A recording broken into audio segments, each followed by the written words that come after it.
ouve riso e canto.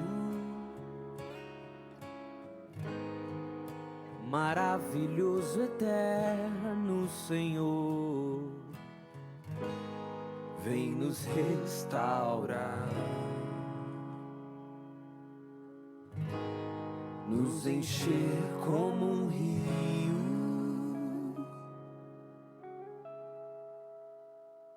Se sair a semear e as lágrimas do teu rosto não pararem de cair, lembre quem te libertou, é a alegria que o fará voltar a sonhar.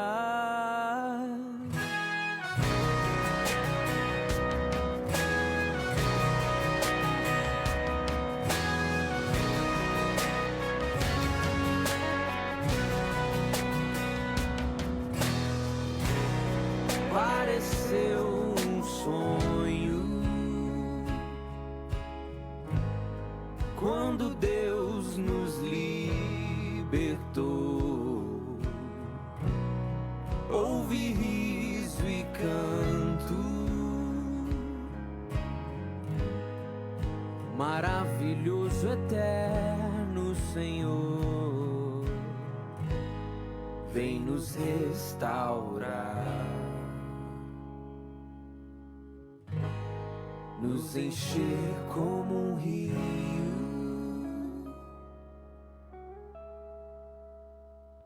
Se sair a semear e as lágrimas do teu rosto não pararem de cair, lembre quem te libertou, é a alegria que o fará voltar a sonhar. Se sair a semear e as lágrimas do teu rosto não pararem de cair, lembre quem te libertou, é a alegria que o fará voltar a sonhar.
bom.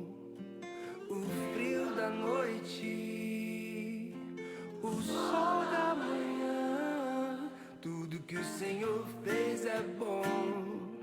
Tudo que o Senhor fez é bom.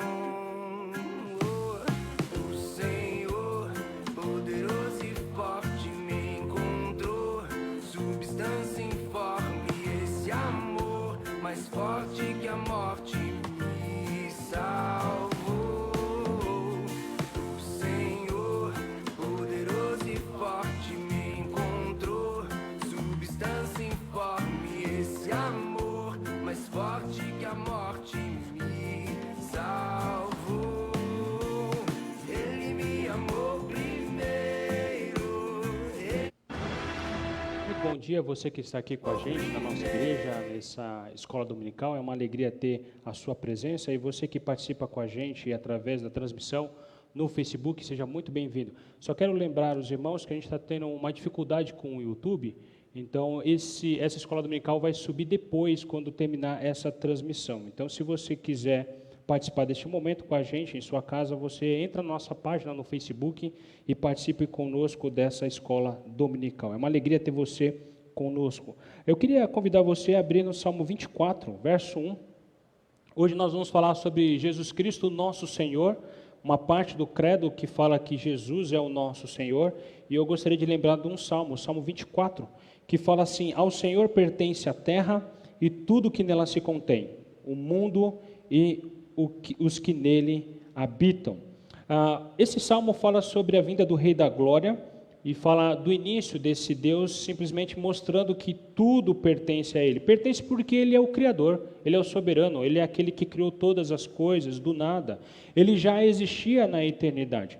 E é sobre esse Deus que nós vamos falar hoje, é sobre esse Deus que nós conhecemos como Deus Filho, que Ele é chamado do nosso Senhor no credo apostólico. Mas antes nós vamos orar, agradecer a Deus pela vida de irmãos e irmãs que completaram mais um ano de vida, e também agradecer a Deus pela vida dos aniversariantes dessa semana. No dia de hoje, dia 16, nós temos a Nelise, completando mais um ano de vida, o Daniel Ruiz, o Dani da Ana e do Natanael, a Marcela e Valdeci Borges. Nós vamos orar e agradecer pela vida desses irmãos e irmãs. No dia 17 nós temos a Elza Correia, e no dia 18 nós temos então a nossa irmã Ana Lúcia, nossa colaboradora aqui na igreja, vai fazer aniversário no dia 18 de agosto.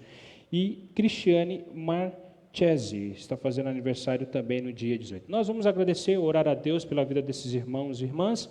E se você veio aqui preparado também nessa manhã com seus dízimos e ofertas, nesse momento que nós vamos estar orando, você pode trazer aqui na frente os dízimos e ofertas. Pai, nós queremos agradecer, primeiramente pela chuva que caiu, ó Deus. Estávamos esperando por essa chuva nos ajuda não apenas para a colheita, ó Deus, não apenas para a plantação, mas também, ó Deus, para a nossa saúde. Ameniza um pouco, ó Deus, esse ar seco, ameniza um pouco a poeira que há na cidade. E quando o Senhor derramou essa chuva, ó Deus, desde ontem à noite, isso é bênção do Senhor, ó Deus. A palavra do Senhor fala que o Senhor é um Deus bom e gracioso, e que faz com que a chuva caia sobre os justos e injustos. E é por isso que nós louvamos o Senhor e agradecemos ao Senhor por esse momento, ó Deus, que a chuva caiu sobre a nossa cidade. Queremos agradecer também, ó Deus, pela vida de irmãos e irmãs que completaram mais um ano de vida, ó Deus. Obrigado pelo sustento e proteção e cuidado do Senhor sobre a vida deles. Obrigado, ó Deus, porque o Senhor tem suprido suas necessidades e nada tem faltado na vida deles. Que cada vez mais eles possam celebrar o Criador, celebrar a vida e celebrar mais um ano, ó Deus, juntamente com o Senhor, juntamente com seus familiares e amigos, ó Deus, e louvando o Senhor sempre, ó Deus, com palavras de gratidão, com palavra que exalta o seu nome, ó Deus. Queremos agradecer também, ó Deus, porque o Senhor, em meio a tanta crise que nós estamos vivendo, essa crise de saúde por conta do coronavírus, a questão financeira também, algumas empresas e lojas estão fechadas suas portas ou abertas em poucos horários, mas em meio a tudo isso o Senhor esteve providenciando o melhor para nós, ó Deus. Alguns continuaram, ó Deus, nos seus empregos, outros apertaram de um lado para manter o emprego de outros. Obrigado, ó Deus, pela graça do Senhor. Obrigado pela provisão do Senhor. Obrigado porque o Senhor é o Deus que controla tudo isso que está acontecendo, ó Pai. E nós te louvamos e agradecemos, porque irmãos e irmãs ainda continuam contribuindo a Deus de forma generosa, alegre, ó Deus, financeiramente à igreja do Senhor. Sabemos que tudo pertence ao Senhor, o ouro, a prata, as nossas vidas, os nossos trabalhos, tudo pertence a Ti. E quando simplesmente nós entregamos ao Senhor, é uma resposta dessa administração que temos feito, ó Pai, através dos recursos que não são nossos, mas do Senhor. E nós pedimos, ó Pai, para que o conselho dessa igreja tenha a sensibilidade e, ao mesmo tempo, ó Deus, a sabedoria para gerenciar não apenas o aspecto financeiro da igreja, mas gerenciar o aspecto espiritual da igreja, gerenciar também um aspecto educacional, um aspecto cristão, e ao mesmo tempo, ó Deus, pastorear o teu povo. É a nossa oração, Deus, no nome de Jesus. Amém, ó Deus. Vamos continuar, nós temos estudado sobre o credo apostólico e a gente já está na parte que fala especificamente de Jesus. Nós gastamos um bom tempo, investimos um bom tempo falando sobre o Deus Pai, e hoje a gente vai dar essa continuidade falando sobre Jesus, e aí a gente tem basicamente no credo apostólico uma boa parte que fala sobre Jesus, e é sobre isso que nós vamos estudar nessa manhã. Nós vamos falar sobre Jesus, o nosso Senhor. E se você quiser, já pode abrir a sua Bíblia lá em João capítulo 6, para a gente estar estudando um texto muito conhecido de uma passagem de Jesus com os seus discípulos, quando ali os discípulos estão dentro de um barco e uma grande tempestade acontece e Jesus aparece ali no meio do mar, andando no meio do mar, andando no meio dessa tempestade, e aí nós vamos aprender um pouquinho o porquê escolhemos esse texto para falar sobre Jesus, nosso Senhor. Mas antes, eu queria mostrar para vocês alguns pontos interessantes de algo que acontece muito com cada um de nós. É a expressão que muitas vezes acontece. Algumas palavras, elas pedem o uso do dia após dia. Por exemplo, eu vou dar algo para vocês entenderem. Antigamente empregávamos a palavra Senhor para qualquer pessoa mais velha, ou até mesmo para qualquer pessoa que a gente acha que deve ter algum tipo de tratamento especial. A gente usava a palavra Senhor ou Senhora, mas parece que ao longo do tempo essa palavra Senhor e Senhora vai perdendo um pouco a definição, vai perdendo um pouquinho o significado. Maressa, coloca para a gente, por favor. Não foi aqui para mim. Aí, agora sim. Isso. Com o passar do tempo, as palavras perdem o sentido. E uma dessas palavras é a palavra Senhor. E eu me lembro, certa vez, eu trabalhava como motorista de aplicativo, e sempre eu usava a frase quando um passageiro entrava, né? Dizia assim, olha, senhor ou senhora, bom dia ou boa tarde, a senhora poderia confirmar para mim o endereço de destino? E uma desses dias eu estava trabalhando de madrugada, geralmente eu trabalhava no final de semana de madrugada, e entra uma moça dentro do carro. E eu falava para qualquer pessoa, senhor ou senhora. Podia ser adolescente, podia ser alguém com 18 anos, mais jovem do que eu, ou até alguém mais velho do que eu, sempre usava os termos senhor e senhora. Foi então que eu perguntei para essa moça e disse assim, olha, senhora, qual que é o seu destino final? E ela ficou assustada com a expressão e até mesmo ela ficou indignada com a expressão senhora. Ela chegou aí para mim e disse assim, olha, eu não gostaria que você usasse esse termo senhora comigo. E aí eu fiquei pensando, será que é por conta da idade dela? Ela ficou ofendida por ser mais nova do que eu. E ela falou assim, olha, não quero que você use, não pelo fato de eu ser mais nova, é porque essa palavra é ofensiva para mim. E eu perguntei para ela, né, de madrugada, 3 horas da manhã, ela começou então a filosofar comigo. E ela disse assim, olha, a palavra senhora deu uma conotação muito pejorativa, muito primitiva. A ideia de alguém que pertence ao outro, é como se fosse alguém que fosse escravo do outro. Então, quando você se dirige a mim como senhora, é como se eu estivesse pertencendo a uma outra pessoa. E aí eu cheguei para ela, eu já estava ali às 3 horas da manhã, já tinha rodado muito, já estava cansado, e aí eu falei assim, será que eu tenho tempo para entrar em discussão sobre esse assunto com essa moça? E eu simplesmente falei para ela assim, mas você já parou para pensar que a palavra pertencimento não apenas tem um lado negativo, talvez é isso que você entenda, mas eu vejo também como um lado muito positivo. A partir do momento que eu falei para ela, eu sou casado com alguém há 12 anos, e disse para ela assim, olha, quando ela resolveu usar o meu sobrenome, não é porque eu mando nela, não é porque eu sou o dono dela, não é porque eu sou o senhor dela, ou eu vou escravizar ela, é porque a partir de agora o meu coração pertence a ela, e o coração dela pertence a mim, e isso é muito bom, né? Então, o senso de pertencimento é algo bom, não é algo ruim. Quando os filhos recebem o nome e sobrenome dos seus pais, simplesmente eles estão dizendo o seguinte, olha, os meus filhos pertencem a mim, nós vamos cuidar, nós vamos amar, nós vamos proteger essa criança. Então, o senso de pertencimento nem sempre é ruim. Falei para ela, tentei filosofar com ela, na madrugada ela simplesmente falou assim, ok, mas não use o termo senhora porque eu não gosto. Eu falei, tá bom, então eu vou usar a expressão você, tudo bem? Ela falou, tudo bem. Essa palavra Senhor é uma palavra que, de fato, pode trazer algum tipo de constrangimento, até mesmo no coração de algumas pessoas.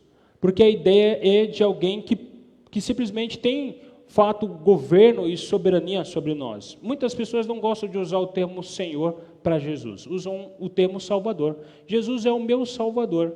Ou até mesmo pode expressar, Jesus, ele é de fato o Senhor, mas na realidade, ou na vida prática, o Jesus é apenas o Salvador e não o Senhor. Nos momentos que a gente passa por tribulação, no momento que a gente passa, talvez até mesmo pelo ceder a uma tentação, nós recorremos a Jesus, mas apenas como Salvador. Olha, Senhor, o Senhor poderia me salvar diante dessa situação que eu estou passando de crise? Olha o meu problema de saúde, Senhor, eu creio e confio no Senhor como meu Salvador. Ou até mesmo a gente pode dizer assim, olha, Jesus, eu pequei, o Senhor me perdoe, mas a gente não utiliza de forma correta essa expressão Senhor. O que significa Senhor? E eu creio que a palavra de Deus, a Bíblia, nos mostra que quando os discípulos e os autores sagrados utilizavam a palavra Senhor para Deus ou para Jesus, ela significava posse absoluta. Tá? Quando nós expressamos que Jesus é o Senhor, nós estamos dizendo o seguinte, que a nossa vida pertence a Ele. E não no sentido de pertencimento de alguém que foi escravizado, mas alguém que foi salvo, alguém que foi liberto, alguém que pertence de forma amorosa e graciosa a esse Deus. E é sobre isso que nós vamos estudar nessa manhã. E qual que é a razão da série? Por que nós estamos estudando sobre o credo apostólico? Como eu tenho falado no domingo pela manhã sobre o credo nada mais é do que um resumo das doutrinas cristãs, ou um resumo daquilo que a palavra de Deus nos fala sobre a fé. E aí a gente vai utilizando cada vez mais algumas palavras desse credo e vai aumentando então o nosso vocabulário da fé. Essa é a razão por que nós estamos estudando o credo apostólico. E nós chegamos agora no texto que fala sobre Jesus. E o que nós temos usado, basicamente em todos os momentos que nós temos estudado o credo apostólico, a gente tem pegado o Evangelho de João e tirado então expressões ou tirando textos que falam sobre esse vocabulário da fé cristã. Se você quiser, pode acompanhar comigo a leitura do credo. Nós temos feito a leitura todo domingo. Por quê? Pastor, a gente está parecendo uma reza que a gente faz. Não, na verdade a gente está declarando a nossa fé. A gente está confessando a nossa fé diante daquilo que nós acreditamos. Então, o credo apostólico, se você quiser dizer com a gente, fique à vontade aí, tá? Creio em Deus Pai, Todo-Poderoso, Criador dos céus e da terra. Creio em Jesus Cristo, seu único Filho, nosso Senhor. A gente estudou até o seu único Filho. Hoje nós vamos estudar nosso Senhor.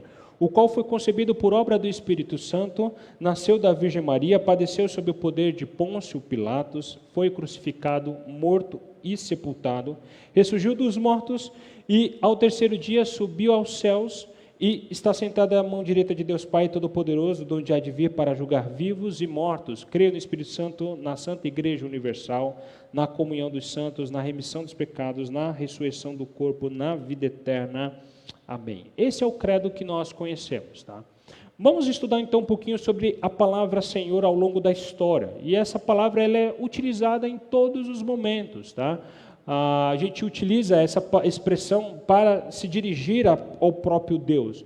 Olha, eu orarei ao Senhor. Olha, eu conheço o Senhor. Olha, Ele é o Senhor. Olha, eu adoro o Senhor. Olha, nós vamos à casa do Senhor. Nós usamos essa expressão inúmeras vezes para dizer sobre quem é Deus. E esses são ótimos exemplos, porque parece uma palavra que todo mundo conhece, todo mundo diz, porque ela é usada, né? Então a gente usa para Deus e usa no tratamento de pessoas também. Quando a gente chega em um ambiente de trabalho, ou chega e a gente reconhece alguém que está num cargo de liderança, ou até mesmo nós que trabalhamos no comércio, geralmente, olha, Senhor, eu poderia te ajudar, Senhora, você precisa de alguma ajuda? Então nós usamos, é uma palavra muito comum dos nossos dias. Mas como que essa palavra era aplicada no Antigo Testamento?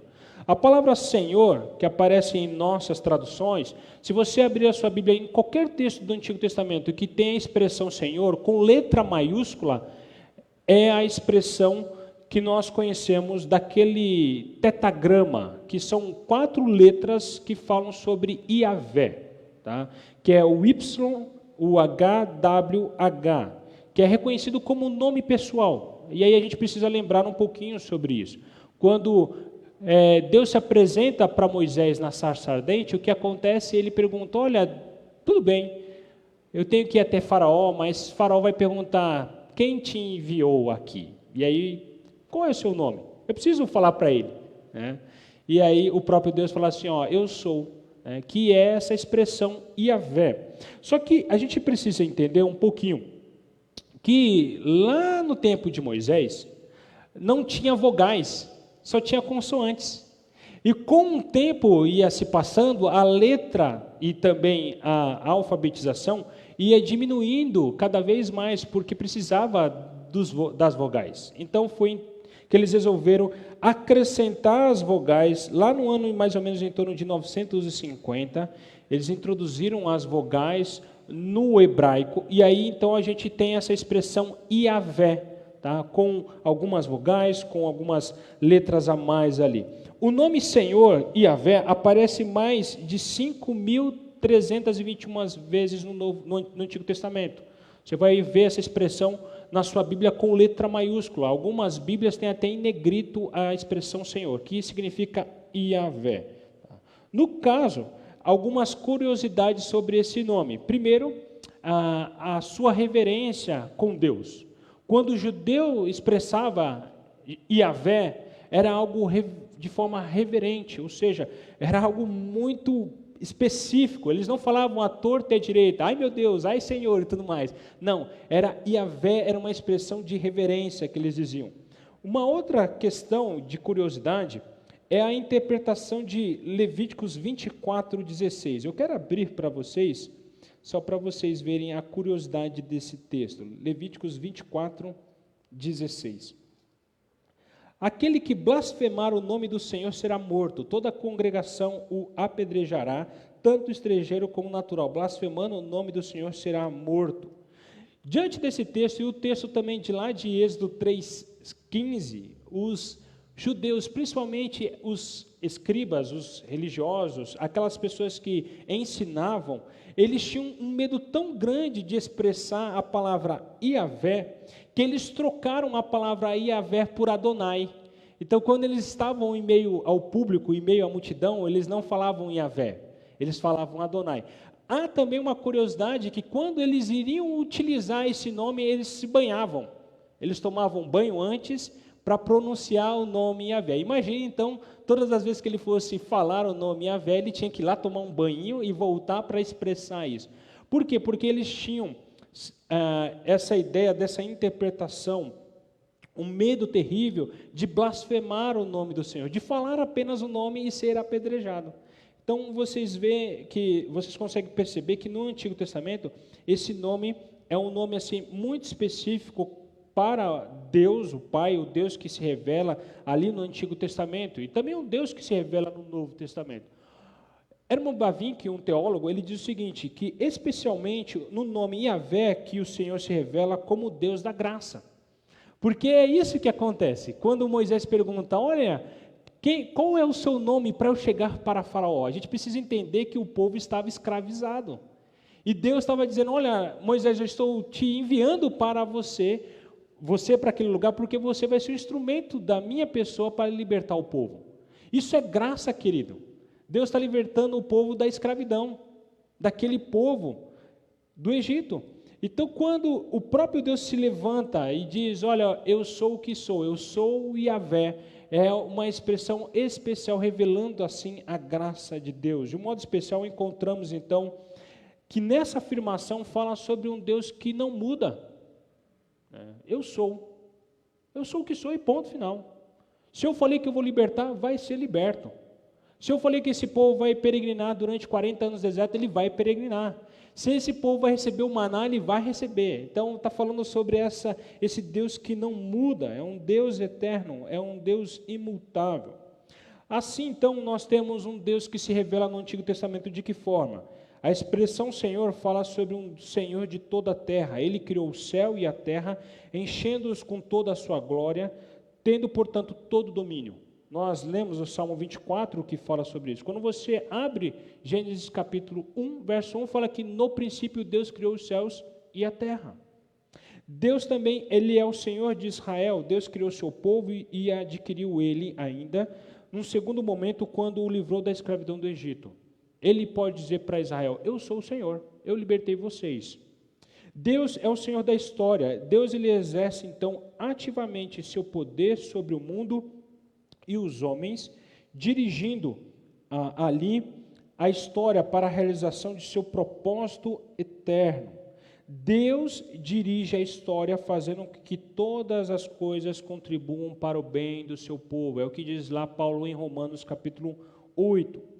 Um outro pastor, um pastor chamado Martin Lloyd Jones, ele escreveu vários livros, e um dos livros que ele escreveu sobre Abacuque, o livro falando do temor à fé, esse é o título, ele diz assim: toda nação da terra está sob a mão divina, porque não há poder neste mundo que, em última instância, não seja por ele controlado. Deus é o Senhor da história, Ele começou o processo histórico, controla-o e pôr-lhe a um fim. Jamais devemos perder de vista esse fato decisivo.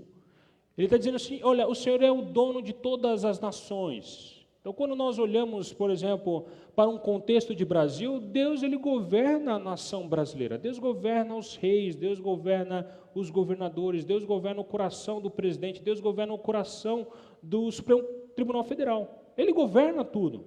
A gente precisa descansar nesse controle de Deus, nada foge do controle de Deus. E falando ainda sobre esse Senhor, diz o seguinte, Deus é o Senhor da graça. O Antigo Testamento é o registro infalível do movimento da graça de Deus ao longo da história. Deus salvando desde o início até agora. Ele é o Senhor da história. E creio que você está aqui presencialmente, você que está assistindo essa transmissão, Deus o alcançou ao longo da sua história. Quando você estava distante, esse Senhor, que é o rei de toda a história, o Senhor da história, ele foi e invadiu o seu coração. Como que a gente aprende também a palavra Senhor no Novo Testamento? A palavra grega equivalente ao hebraico Yahvé é Kyrios, ou o Senhor, e essa palavra era empregada, primeiro, para demonstrar algum tipo de respeito e cortesia como Senhor em português. Então usavam para qualquer pessoa lá que tinha algum tipo de idade, ou até mesmo algum tipo de autoridade, usavam a expressão Senhor, como algo bem formal também. Tá? Também para indicar o proprietário de algum bem, de uma vinha, de escravos, então era dito como Senhor, olha, é o Senhor dos escravos. Né? Ou quando a gente tem algumas parábolas que o próprio Jesus diz, né? Olha, o Senhor tinha uma vinha e aí ele deixou essa vinha para os seus trabalhadores. Quando a gente tem aquela parábola que conta sobre os trabalhadores que trabalharam e aí vêm outros funcionários, eles matam o funcionário e matam o filho do Senhor. Jesus está falando sobre o seu ministério. Essa palavra Senhor, também no grego, era para indicar o pai como chefe da família, como chefe da casa, como Senhor. Olha, o Senhor ali daquela residência. Era empregada também para o protetor de uma pessoa necessitada, e também essa expressão era dita para os reis e magistrados. Jesus, no domingo passado, nós dissemos que Jesus ele foi condenado pelos judeus porque ele usou a expressão de que ele era Deus. E os cristãos, na época do primeiro século, eles foram perseguidos porque usaram a expressão Senhor. E a palavra Senhor era somente dirigida para o imperador da época.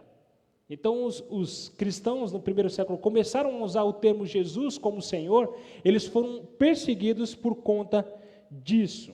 Olhando então para essa expressão de Jesus como Senhor, essa ideia da palavra Kyrios, e todas elas, quando nós olhamos essa expressão, ela, quando aplicada a Jesus, no sentido mais profundo e denso, correspondia não ao grego comum, mas ao termo que era utilizado lá no Antigo Testamento, que é Yahvé. Então, quando discípulos de Jesus usavam a expressão Senhor, eles queriam dizer Yahvé também. Referências feitas a Jesus como Senhor consistem em citações de textos do Antigo Testamento que referiam-se a Deus, o Pai. Vamos lá para Atos 2, que aí eu vou mostrar para vocês um exemplo disso. Atos 2, 20 a 21. O sol se converterá em trevas e a lua em sangue, antes que venha o grande e glorioso dia do Senhor. Olha a expressão Senhor novamente aí, que é a expressão Kyrios, que remete para Yahvé. E acontecerá que todo aquele que invocar o nome do Senhor será salvo. O nome de quem será salvo? O nome de Jesus. Tá? Se a gente for lá para um texto de Joel, capítulo 2, nós temos esse texto citado por Joel. Deixa eu achar aqui. Joel 2, 31 a 32. Diz assim: o sol se converterá em trevas e a lua em sangue, antes que venha o grande e terrível dia do Senhor. Novamente essa expressão, mas a expressão aqui é Yahvé. E acontecerá que todo aquele que invocar o nome do Senhor, ou seja, o nome de Yahvé, será salvo, porque no monte Sião, em Jerusalém, estarão os que forem salvos, como o Senhor prometeu, e entre os sobreviventes, aqueles que o Senhor os chamar. Então, referências a Jesus do termo Kyrios, ou Senhor, se referem ao Yahvé do Antigo Testamento. Devemos lembrar também que o título Kyrios só foi alcançado plenamente depois da ressurreição de Jesus. Quando os discípulos estavam com Jesus ali durante 3 anos no seu ministério, eles usavam a expressão mestre, ou chamavam Jesus apenas pelo seu nome, Jesus, ou Cristo. Dificilmente eles chamavam de Senhor, mas a partir da ressurreição, nós temos, então, os próprios discípulos utilizando esse termo. Se nós formos lá para Atos, de número 2, verso 36, eu coloquei aí, projetei para vocês, o texto diz assim: estejam absolutamente certa, pois toda a casa de Israel, de que a este Jesus que vós crucificaste, Deus o fez o quê? Senhor e Cristo. Então, a partir desse momento, os próprios discípulos começaram a usar o termo Senhor. Vamos olhar então para o nosso texto base, sobre a expressão Jesus nosso Senhor, lá em João capítulo 6. É esse texto que a gente vai estudar hoje, e aí a gente vai abordar de forma breve, mas também muito rica do que nós vamos aprender nesse texto. Talvez você já deve ter ouvido falar sobre esse texto. Muitos usam o seguinte: olha, Jesus é as tempestades da vida. Mas será que é sobre isso que o texto quer nos mostrar? Ou ele quer nos mostrar quem é Jesus? O Senhor, o Deus da graça, o Deus que reina, o Deus que é soberano, o Deus que é supremo. Então vamos ver esse texto. Nesse texto aqui, Jesus é chamado de Senhor. Nós temos outras passagens também que utilizam essa expressão. Quando nós vamos lá para 1 Coríntios capítulo 12, verso 3, nos diz o seguinte: ninguém pode dizer Senhor Jesus senão pelo Espírito Santo. Isso então significa para nós que só vamos expressar que Jesus de fato é o Senhor da nossa vida através do Espírito. Ninguém fala isso senão pelo Espírito Santo. O que isso significa para nós é que, embora todos pensem saber o que significa chamá-lo de Senhor, o significado da expressão Senhor é o de basear a sua vida. Tudo que há em você, pertence a Ele, e nada mais. Então nós vamos olhar esse texto e aprender sobre isso, sobre essa afirmação: Jesus Cristo é o nosso Senhor. Então nós temos estudado João 6, 16 a 21, e o texto nos diz o seguinte: ao descambar o dia, ou seja, o dia estava descendo, o sol estava escurecendo, os seus discípulos desceram para o mar. E tomando um barco, passaram para o outro lado, rumo a Cafarnaum. Já se fazia escuro, e Jesus ainda não viera ter com eles. E o mar começava a empolar-se, agitado por vento rijo que soprava. Tendo navegado uns 25 a 30 estágios, ou cerca de 2 a 3, 4 quilômetros mais ou menos ali de distância, diz o seguinte: eis que vieram Jesus andando por sobre o mar, aproximando-se do barco, e ficaram possuídos de temor. Mas Jesus lhe disse: sou eu, não temais. Então eles de bom grado o receberam, e logo o barco chegou ao seu destino. Vamos aprender um pouquinho sobre esse texto, a expressão Jesus é o Senhor. Primeiro, quando nós falamos sobre Jesus é o Senhor, nós queremos dizer que Jesus, ele é o Senhor no sentido de soberano. Jesus é o Senhor soberano. Se você olhar para o verso 19, diz: tendo navegado uns 25 a 30 estádios, cerca 5 a 6 quilômetros, eis que viram Jesus andando por sobre o mar, aproximando-se do barco. Uma verdade que eu preciso dizer para vocês é o seguinte: é que ele não simplesmente está andando sobre a água, mas que Jesus está andando sobre a tempestade. Muita gente foca nesse aspecto, que Jesus só estava andando sobre o mar. Para nós é algo incrível Jesus andar sobre as águas. A gente nunca vai ver isso. Talvez não nessa vida, alguém andar sobre as águas. Talvez um ilusionista pode tentar fazer algum truque, alguma coisa no sentido. Mas alguém andar sobre as águas e andar sobre a tempestade, é só Jesus. Porque Ele, de fato, é o soberano. E a gente precisa entender o seguinte, que os antigos escritores, os antigos ali do tempo de Jesus, eles acreditavam que o mar, ele simbolizava algo que era incontrolável. Quando nós temos terremotos na Terra, eles ocorrem de forma ocasional. Mas, quando nós temos ali uma tempestade, a tempestade acontece de forma constante. Todo marinheiro, toda pessoa que está numa embarcação sabe que provavelmente no mar, nessa travessia vai haver alguma tempestade, vai haver algum tumulto nas águas. O terremoto é algo que ocorre ocasionalmente, mas o mar sempre ocorre tempestades. Sempre que surge uma tempestade, sempre ocorre ondas e correntezas e começa a subir rapidamente. E a pessoa que está ali naquele barco ou no navio, ela está à deriva. Ela está ali olhando para os instrumentos, ela não sabe o que está à sua frente, mas ela sabe que essa tempestade é algo incontrolável, é uma existência incontrolável. Por isso, as viagens marítimas, elas são muito mais frágeis do que a gente imagina. Então, alguns fazem cruzeiro para atravessar a América do Sul para a Europa através de navio. Eu quero dizer para você o seguinte: se você fizer essa viagem, use Dramin, que é importante para viagens de alto mar. Eu me lembro que quando eu estava viajando de férias para ela, nós resolvemos ir até Morro de São Paulo, em Salvador. E ele fica mais ou menos em torno de, acho que são 3 quilômetros de distância. Ou mais, eu não lembro agora, mas eu sei que tem um número 3, eu acho que é o tempo de navegação, 3 horas dentro de um barquinho. E para ir foi uma beleza, nós ficávamos no barco, o barco sacudia de um lado para o outro, tudo mais, mas chegamos tranquilo, não passamos mal e tudo mais. O problema foi na volta, a volta foi terrível, a gente veio de catamarã. Se você não andou de catamarã, é uma beleza, é um negócio barulhento, você fica ali, naquele lugar, só que a travessia da volta do Morro de São Paulo para o continente, para Salvador, acontece no alto mar. Então, o que aconteceu? Nós pegamos um pouco ali de tormenta. E o barco sacudia para um lado para o outro. Daqui a pouco o Tiago estava passando mal ali, diante da situação. E quando olhando para o lado, todo mundo estava passando mal. Quem não estava passando mal? Quem estava dormindo. Mas sabe por quê? Porque meia hora antes tomou um Dramin e resolveu a vida da pessoa. As tempestades, elas nos mostram essa existência incontrolável. E o que temos aqui é simplesmente que Jesus, ele não apenas está caminhando sobre a água, mas ele está caminhando sobre a tempestade, ou através da tempestade. Observe que Jesus, ele não está sendo arrastado pela água.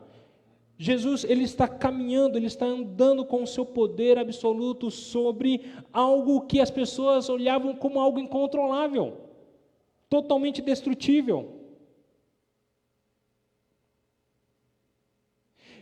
Quando nós estamos no mar, e quando vem as correntezas, nós sucumbimos, e nós vemos aqui que simplesmente Jesus, ele está caminhando tranquilamente, com todo o seu poder soberano sobre a tempestade. E isso representa a sua soberania.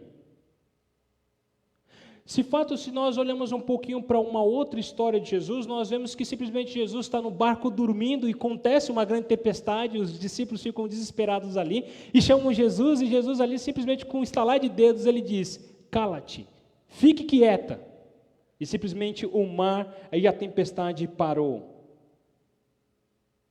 Mas nesse caso, nosso Senhor, ele está andando sobre a tempestade, isso mostrando o seu poder absoluto sobre todas as forças incontroláveis que nós imaginamos.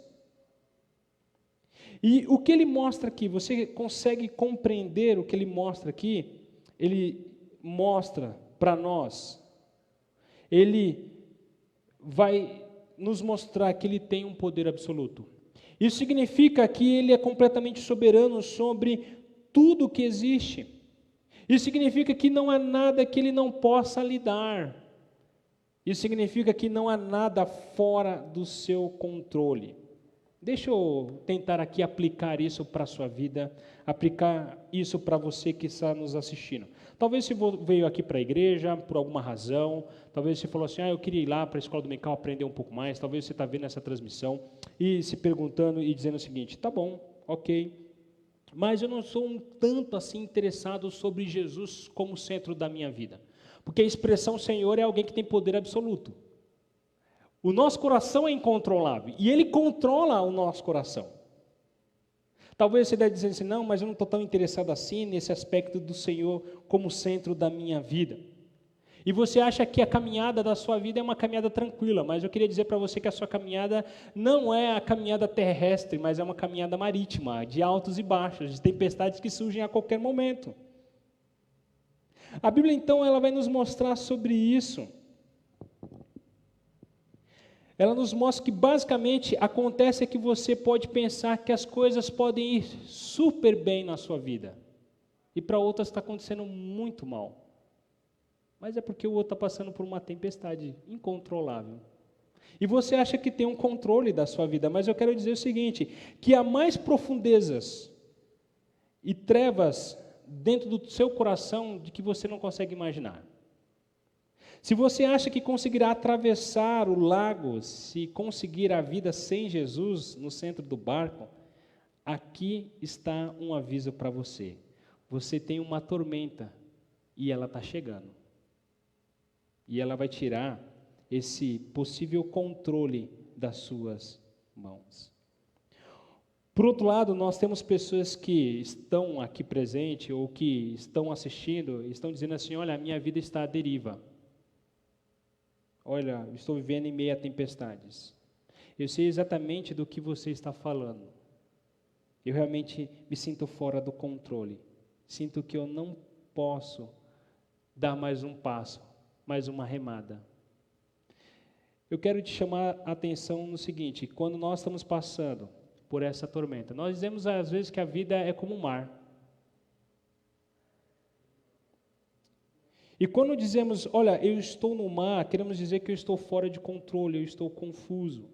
Mas a gente aprende nesse texto que o Jesus não apenas andou sobre as águas, mas ele andou sobre a tempestade.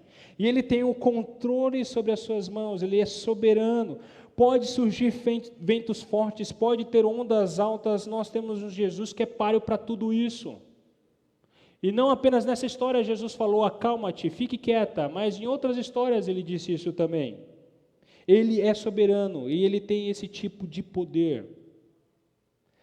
Mas não para aí o texto. O texto não apenas nos mostra esse Jesus que ele é soberano, mas mostra que Jesus, ele é o Senhor supremo. Quando ele está andando sobre as águas, no meio da tempestade, ele chega no barco. E aí no verso 20 ele diz assim: mas Jesus lhe disse, sou eu. E o que é mais surpreendente em tudo isso, o que ele realmente diz, é muito mais surpreendente do que ele acabou de fazer.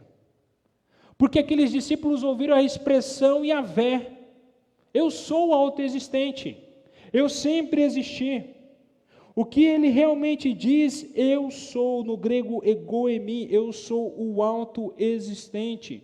Jesus Cristo, quando diz eu sou, está afirmando a ligação com o seu nome ao nome divino que eles conheciam lá no Antigo Testamento. Jesus não precisou se banhar para dizer que ele é o Yahvé. Jesus não teve medo de dizer Yahvé e achar que seria apedrejado pelas pessoas. Ele afirmou, eu sou o autoexistente. E foi isso que quando o próprio Deus disse para Moisés, lá em Êxodo capítulo 3, verso 14, olha, eu sou. E quando ele se revela, o eu sou, ele está dizendo o seguinte, olha, eu não vou mudar. Eu vou ser diferente do que sou agora. Olha, eu não vou fazer isso. Eu sou imutável. Quando Deus diz eu sou, ele não apenas está dizendo eu não tenho começo, mas ele também está dizendo eu sou perfeito, eu não vou mudar. Jesus está dizendo isso para os discípulos. Eu sou. Eu sou apenas porque sou. Ninguém pode dizer isso. O nosso coração é enganoso, mais do que qualquer outra coisa.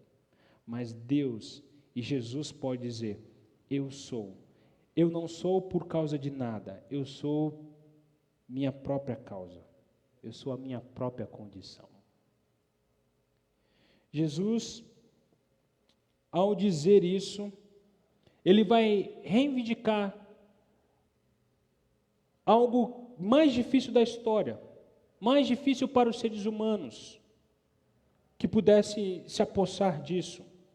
Quando ele usa essa expressão eu sou, antes de tudo ele está dizendo eu sou o Deus pessoal, eu não sou apenas uma sombra, eu não sou apenas uma visão, eu não sou um fantasma no meio de vocês, eu sou o que sou, eu sou o Deus supremo, eu sou o Deus transcendente, eu criei o mundo, eu existia antes do mundo, eu sou antes de Abraão, eu sou. Mas o que nós aprendemos, o que nós colocamos em prática com essa ideia de Jesus ser o Senhor Supremo? Simplesmente, dizer que Jesus é o Senhor não é algo apenas dizer, Ele tem poder e Ele entra na minha vida para me ajudar.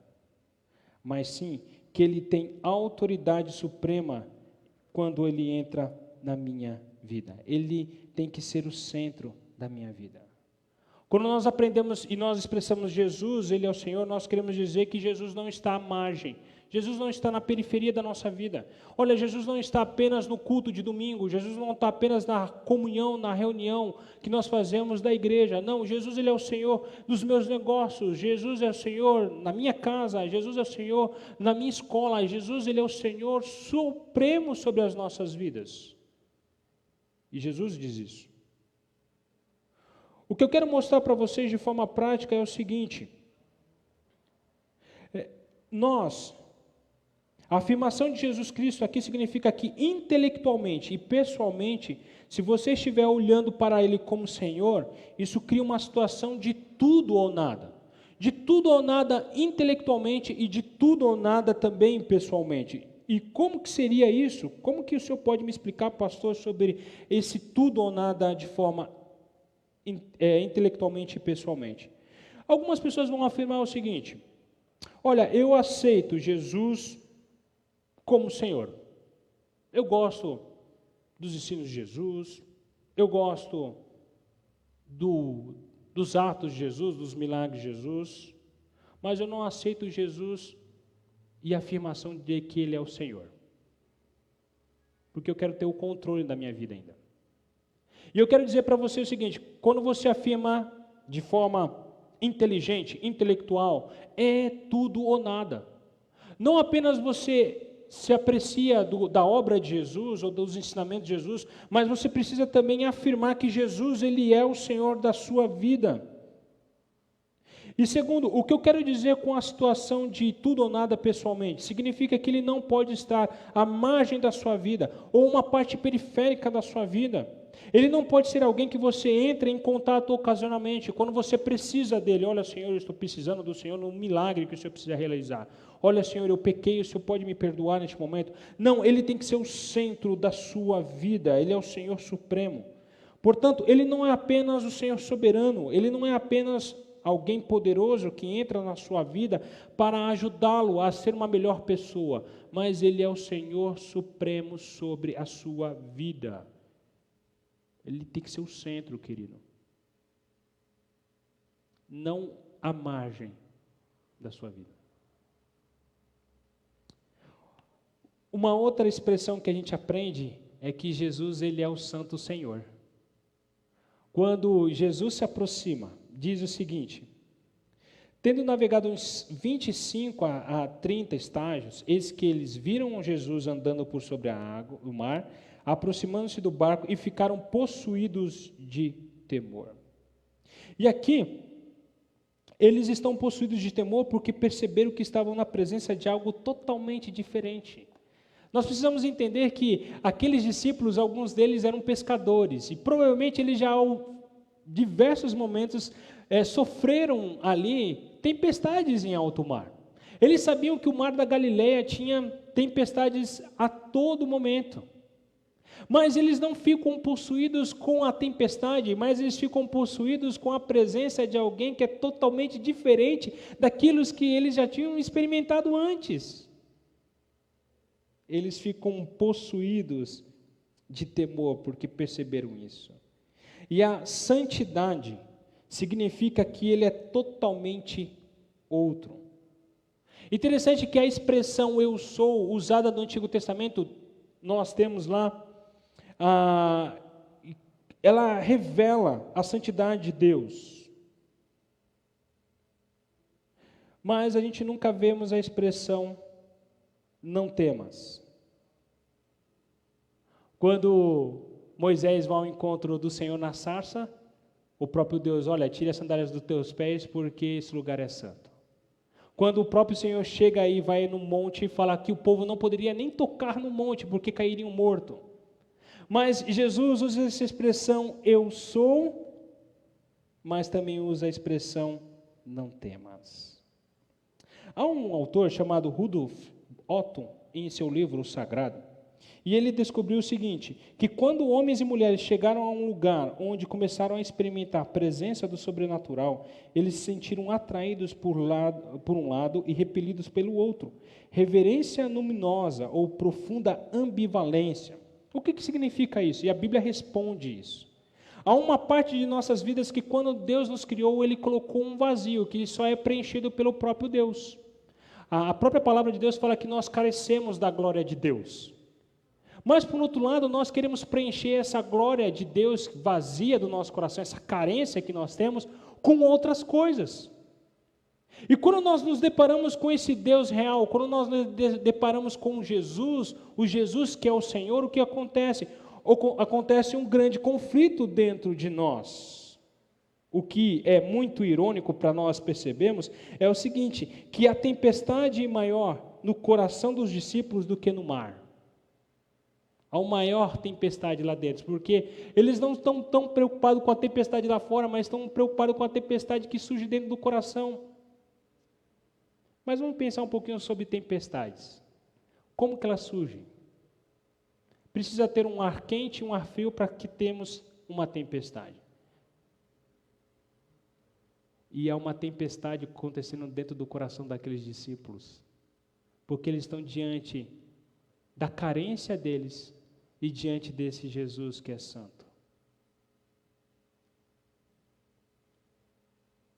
Talvez alguns ficam ofendidos com o estudo, dizendo o seguinte, olha, eu acredito que eu preciso de Deus, mas essa ideia de pecado, de estar perdido, de estar condenado, é algo tão antigo e tão primitivo. Veja, assim que você começa a se aproximar do Deus real, da representação do Deus real, isso trará uma tormenta dentro do teu coração. Você quer ter o controle e Deus quer tomar esse controle, mostrando para você que Ele é o Senhor. Quando você começa a se aproximar desse Deus real, há uma tempestade que ocorre dentro do teu coração. Pior do que a tempestade lá fora.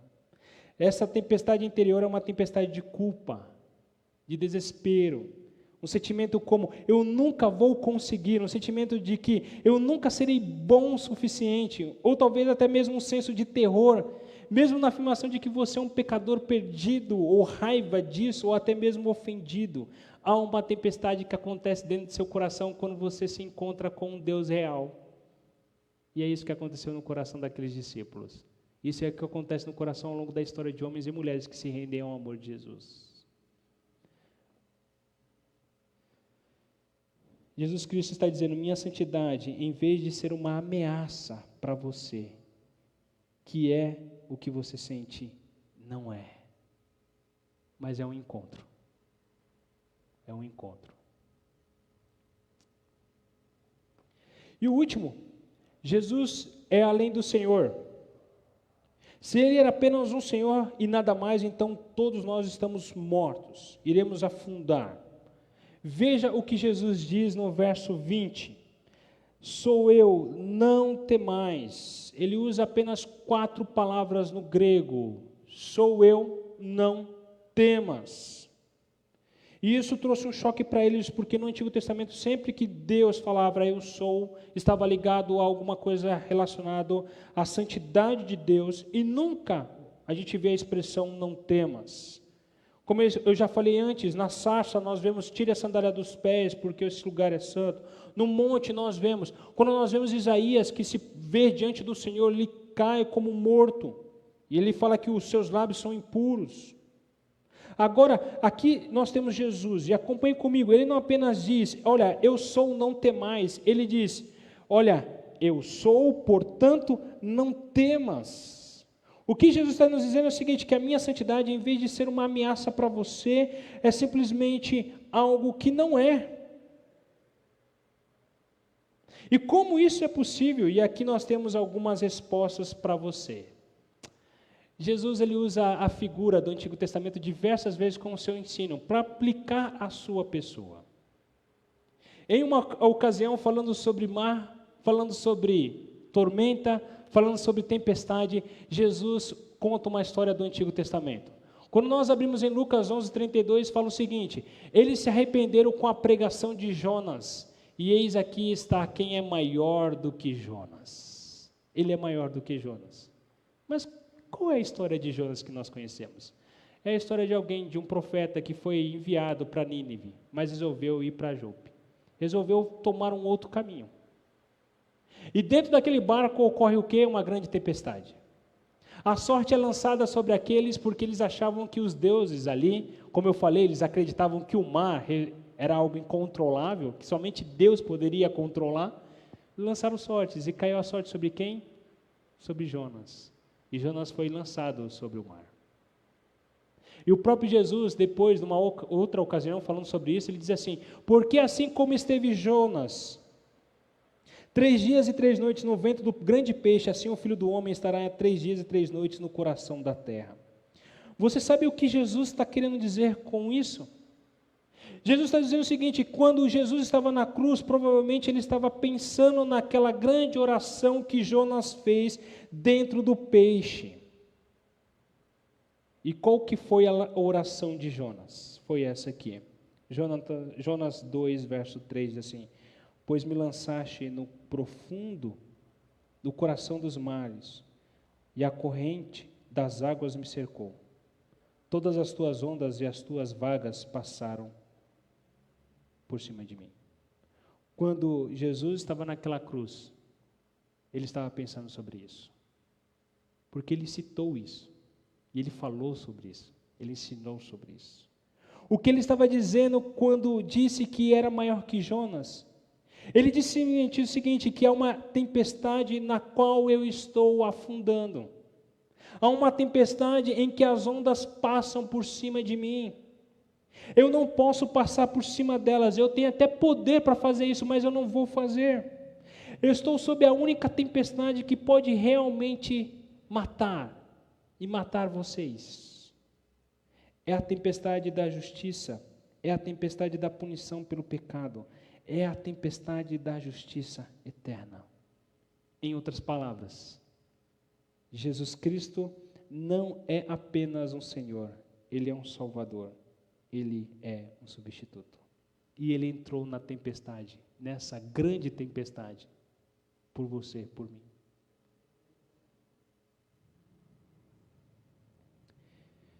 Jesus, Ele entrou naquela tempestade com os discípulos, naquele momento que Ele andou sobre o mar. Mas Ele entrou na grande tempestade da justiça, da punição dos pecados, da tempestade da justiça eterna. Eu quero dizer para vocês, querido, que Jesus não é apenas um exemplo para nós, mas Ele é o Senhor. Ele é o nosso substituto, porque Ele morreu na cruz, Ele entrou nessa tempestade. Jesus, Ele morreu, Ele pagou pelos nossos pecados, portanto, quando Ele se torna o nosso Salvador, significa que todos os nossos pecados foram perdoados, foram pagos por Ele. Por isso, quando nós expressamos Jesus, eu creio, como o nosso Senhor, nós queremos afirmar isso. Se você não tem certeza de que é cristão, ou se gostaria de saber como se tornar cristão, aqui está o que você precisa fazer. Primeiro, você precisa entender que remar nessa tempestade você não vai conseguir. Os discípulos não conseguiram chegar no outro lado. E o que eu estou falando aqui é sobre uma vida que você acha que, levando uma vida perfeita, que você acha que é perfeita, ou através das boas obras, você vai conseguir chegar no outro lado, mas você não vai conseguir. Você vai estar ainda no meio dessa tempestade. O que você precisa fazer é simplesmente fazer o que os discípulos fizeram no verso 21. Então, eles de bom grado o receberam e logo o barco chegou ao seu destino. Eu preciso me render à obra de Jesus, aquilo que Ele fez na cruz. Porque Ele não é apenas o Senhor, mas Ele é o substituto que entrou nessa tempestade e andou sobre ela. E venceu e controlou essa tempestade. Agora, se você é cristão, quero lembrar que o senhorio de Cristo sobre o seu povo é um senhorio pastoral.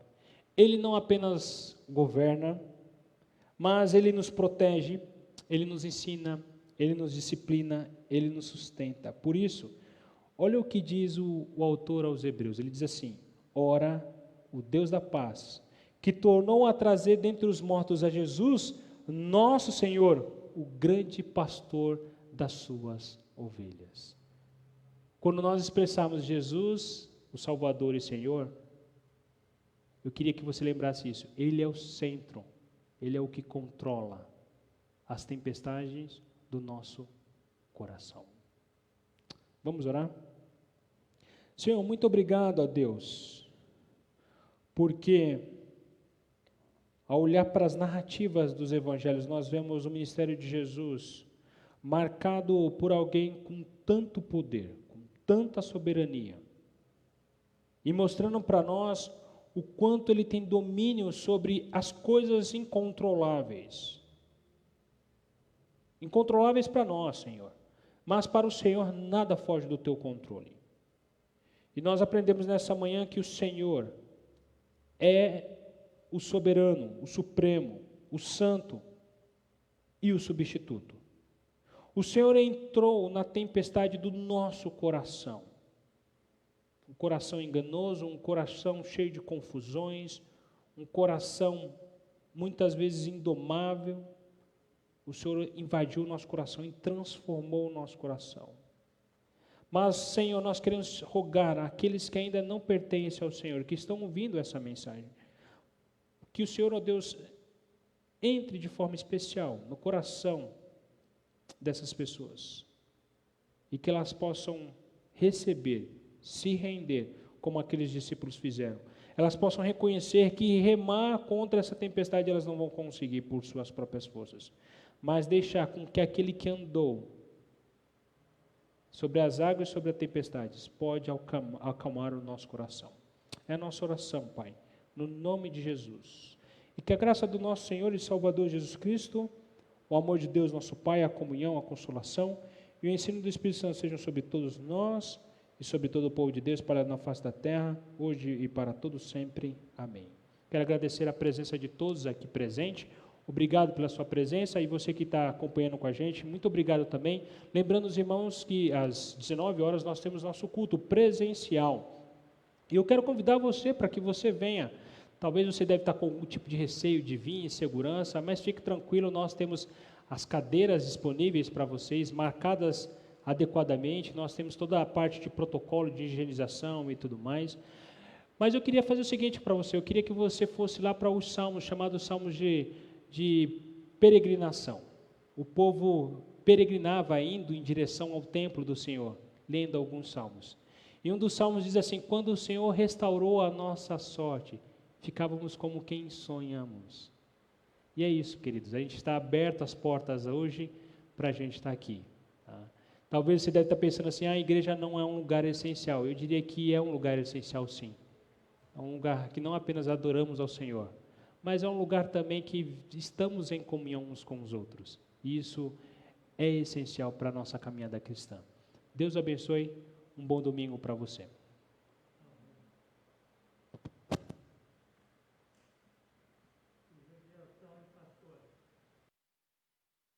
Pra onde voltar?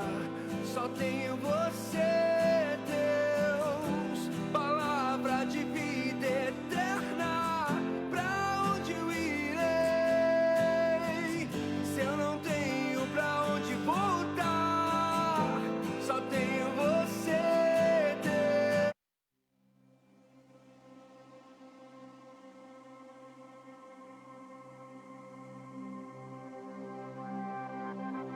Lá no fim do horizonte, no canto mais distante, lá a tua mão está. Lá acima do universo, nas linhas de um verso, lá a tua mão está. Se eu for ao céu, ao mais profundo mar, ali tua mão está, ali tua mão está. Nem sempre eu posso ver mais além do meu olhar. A tua mão está, a tua mão está. Lá